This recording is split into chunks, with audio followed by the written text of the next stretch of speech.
Yakma meni süydüm seni Ehtini gömme Sevdim kimi koymam kimi Sözlü kızım var Yakma meni süydüm seni Ehtini gömme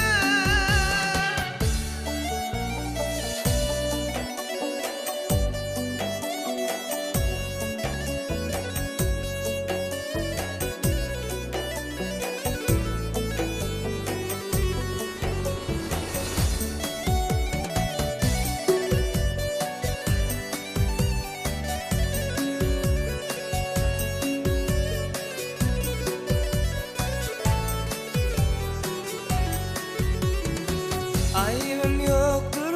min günhem yok aşkından gayrı Yar şaymasa bolyam ana ödünün ayrı Bu edin dili doğalan digmen son hayrı Min boynundan bu sözleri dakıpsın yayrı Sevdim kimi koymam kimi Sözlü kızdan var Yakma meni süydüm seni Ehtini gömme Sevdim kimi koymam kimi Sözlü kızdan var Yakma meni süydüm seni Ehtini gömme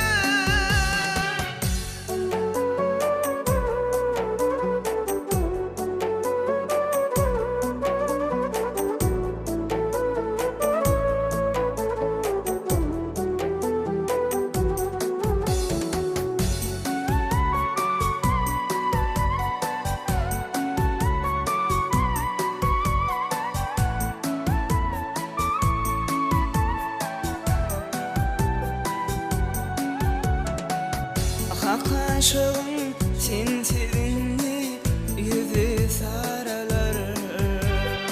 Sen gidaysın düşmanlarım menden aralar Ve basmanım bulut tutup dünyam karalar Etmişime